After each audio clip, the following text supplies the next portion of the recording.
नमस्कार दोस्तों। दिल्ली में G20 का सम्मेलन हो रहा है। तमाम देशों के राष्ट्राध्यक्ष आ चुके हैं।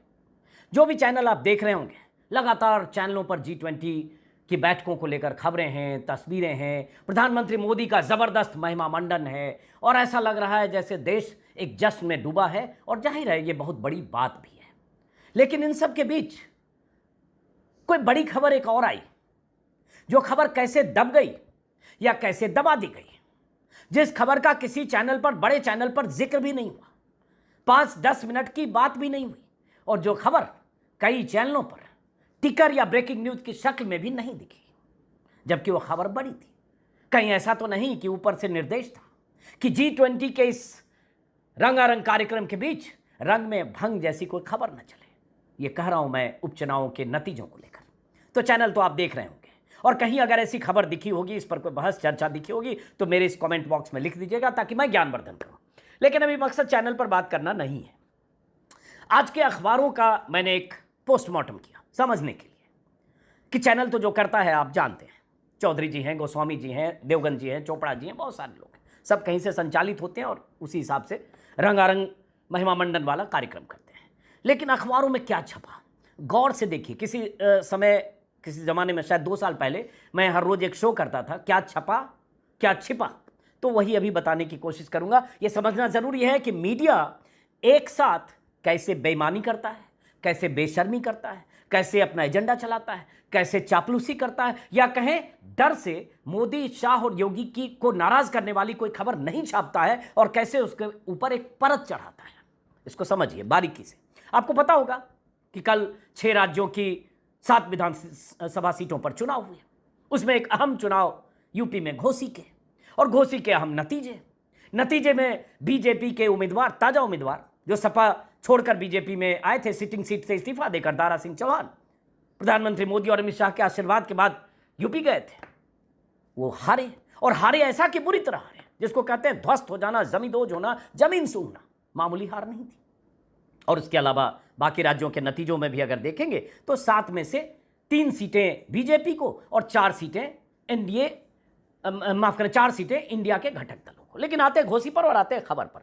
अब जरा देखिए, खेल देखिए कि खबरों में कैसे खेल किया जाता है और कैसे उस खेल का मकसद क्या होता है वो भी समझिए। जैसे पहले उठाते हैं अमर उजाला अखबार, मेरे पास सारे हैं, दिल्ली से छपने वाले 12-13 अखबार हैं, और हर अखबार में ऐसे अगर आप देखेंगे तो ऐसे पहले पन्ने पर प्रगति मंडपम के साथ G20 की तस्वीर है, रंगारंग खबर के बारे में जानकारी है, सब जगह प्रधानमंत्री मोदी हैं और मुख्य किरदार के तौर पर मोदी जी हर अखबार के पहले पन्ने पर, किसी अखबार में 2-2, 3-3 पन्नों पर विज्ञापनों की शक्ल में।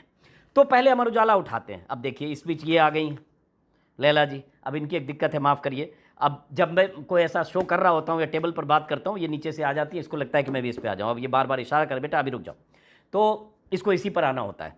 अभी रुकिए आप। तो अमर उजाला उठाते हैं। अमर उजाला में क्या खबर है, इस खबर को स्क्रीन पर देखिए। खबर है कि घोसी में सपा ने घोसी सीट बचाई। हेडिंग देखिए, 6 राज्यों की 7 में से 3 सीटें भाजपा को। तो खबर की पहली लाइन क्या है, सपा ने घोसी सीट बचाई, 6 राज्यों की 7 में से 3 सीटें भाजपा को। बचाई क्या? घोसी की सीट ये कहेंगे कि सपा ने बचाई, या घोसी को लेकर ये कहेंगे कि बीजेपी वहां ध्वस्त हो गई, औंधे मुंह गिरी, या बीजेपी ने पूरी ताकत झोंकने के बाद शर्मनाक पराजय का सामना किया, या बीजेपी के दिग्गज नेता यूपी के मुख्यमंत्री योगी आदित्यनाथ, 2 डिप्टी सीएम, 1 दर्जन से ज्यादा मंत्री, दर्जनों विधायक लगातार कैंपेन करते रहे, यहां तक कि नुक्कड़ सभाएं, गली चौराहे, चौक गांव में भटकते रहे, उसके बाद भी बीजेपी हारी। और हारी ऐसे नहीं, 42,000 वोटों से हारी, और हारी उस उम्मीदवार को खड़ा करके जो समाजवादी पार्टी का सिटिंग विधायक था, इस्तीफा दिलवाकर। उसके बाद क्या ये हेडिंग है, ये मुफीद लगता है, सही लगता है, इंसाफ ये खबर के साथ है कि सपा ने घोसी सीट बचाई। सपा की जीती हुई सीट के उम्मीदवार को अपने पाले में लाकर दिल्ली में अपॉइंटमेंट लेटर लेकर लखनऊ भेजकर मंत्री बनाने का वादा करके, और क्या डील हुई होगी अमित शाह जानते होंगे, और उसके बाद 42,000 से शिकस्त। किसकी हार है? उसके बाद 6 राज्यों की 7 में से 3 सीटें भाजपा को। इंडिया गायब है। 6 राज्यों की 7 में से 3 सीटें भाजपा को, इंडिया को 4 सीटें मिली, ये इसमें खबर नहीं है। नीचे एक पतली सी लाइन है, सुधाकर ने दारा सिंह को 42,759 वोटों से हराया। सुधाकर ने हराया, दारा सिंह को हराया, बाकी कुछ नहीं है। और देखिए ये शरारत, ये आपको मति भ्रम का शिकार बनाता है और ये एक किस्म की बेईमानी है। मीडिया सत्ता के साथ कदम ताल करते हुए विपक्ष के साथ जो रवैया रखता है उसी की मिसाल है।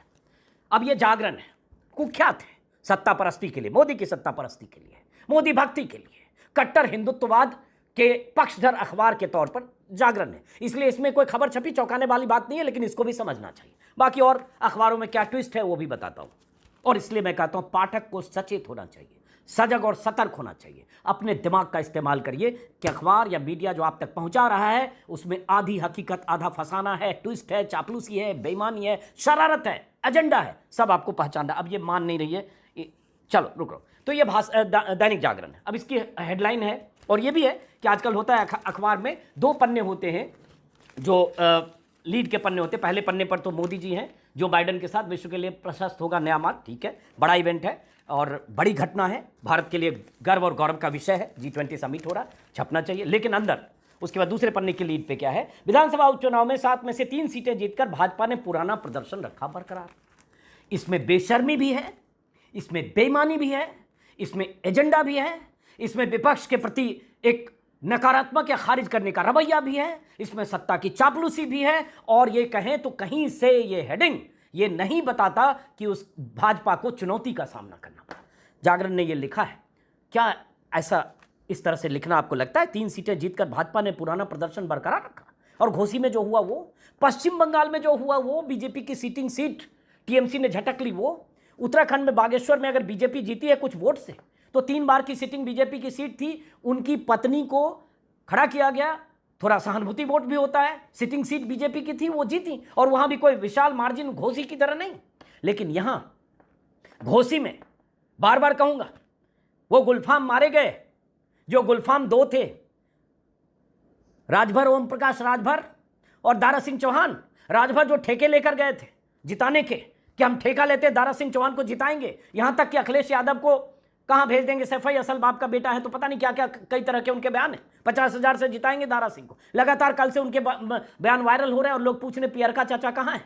वो ओम प्रकाश राजभर, जिनकी अपनी बिरादरी के वोट 40 से 50,000 हैं घोसी में, और जिन सब से डील हुई थी ओम प्रकाश राजभर और दारा सिंह से कि चुनाव के बाद दारा सिंह जीतेंगे, वो भी मंत्री बनेंगे, ओम प्रकाश राजभर भी मंत्री बनेंगे। और ये सब समाजवादी पार्टी के थे और समाजवादी पार्टी के साथ 2022 में आया था, उसके पहले बीजेपी में थे। विस्तार से नहीं जा रहा हूं, फिर वही खबर पर, क्योंकि इस पर हम बात काफी कर चुके। अब ये बेईमानी देखिए कि इसमें इंडिया का जिक्र नहीं है, इसमें बीजेपी की शिकस्त का जिक्र नहीं है, इसमें घोसी में बीजेपी ने जो ताकत झोंकी और जो शर्मनाक पराजय हुई उसका कहीं से संदेश और संकेत नहीं। अगर आपने यूट्यूब चैनल्स कल के नहीं देखे होंगे, क्योंकि मुख्यधारा के चैनल्स पर ऐसे भी खबर गायब है, तो आपको पता ही नहीं लगेगा। अरे ठीक है, 403 सीटें यूपी में है, 1 सीट घोसी में हो गया होगा, कुछ क्या फर्क पड़ता है। लेकिन फर्क पड़ता है, इसको समझना जरूरी है। कैसे पड़ता है फिर आगे बताते हैं। फर्क पड़ता है क्योंकि सिर्फ दारा सिंह चौहान की हार नहीं है, यह हार अमित शाह की हार है, ये योगी आदित्यनाथ की है, बीजेपी की, ये सब की हार है। जिम्मेदारी अब कोई नहीं लेना चाहता है, तो मीडिया किस पर जिम्मेदारी डाल रहा है, किस पर ठीकरा फोड़ रहा है? इसी में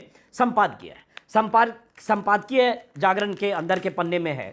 संपादकीय में थोड़ी ईमानदारी बरतते, लेकिन संपादकीय में बेईमानी की क्वांटिटी थोड़ी और बढ़ा दी। क्या है संपादकीय का हेडिंग? जनता का संदेश। ये लोग बलि का बकरा खोज लेते हैं। जीत है तो सेहरा मोदी जी को, माला मोदी जी पहनेंगे, उसमें अगर कहीं समा पाए थोड़ा अमित शाह और जेपी नड्डा तो ठीक है, नहीं तो पूरा माला मोदी जी के गले में। और जब हार गए तो क्या है संपादकीय? घोसी में भाजपा नहीं, गौर से सुनिएगा, ये दैनिक जागरण का संपादकीय है, ये बेईमानी और बेशर्मी है। घोसी में भाजपा नहीं बल्कि प्रत्याशी हारा, और इसके लिए सबसे पहले और सबसे अधिक कोई जिम्मेदार है तो खुद दारा सिंह चौहान। तो ये जो तस्वीर आप बगल में देख रहे हैं कि दारा सिंह चौहान अमित शाह से जो अपॉइंटमेंट लेटर लेकर गए थे, 15 महीने की सदस्यता से इस्तीफा देकर घोसी में चुनाव लड़ने मैदान में कूद गए थे। पीछे से सुहेल देव पार्टी के ओम प्रकाश राजभर से लेकर और योगी आदित्यनाथ सबको इनके पीछे लगा दिया गया। सबने जो नुक्कड़ चौक चौराहे गली मोहल्ले सब जगह डटकर जुटकर कैंपेन किया, वो क्या था? क्या दारा सिंह हारे? और जीतते तब क्या होता? अमित शाह जीतते, इनका मास्टर स्ट्रोक जीतता, बीजेपी जीतती, माहौल बनता देश में। हार गए तो दारा सिंह। ये संपादकीय आगे क्या है?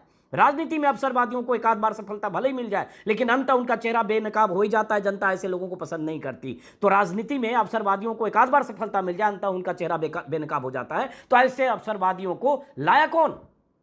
इस दारा सिंह अगर अवसरवादी हैं और थे, और जो हैं और थे, बसपा में थे, बीजेपी में थे, सपा में आए, फिर सपा से बस बीजेपी में आए, तो हैं और थे, इसमें कोई शक नहीं है। लेकिन दारा सिंह से ये जो स्नेह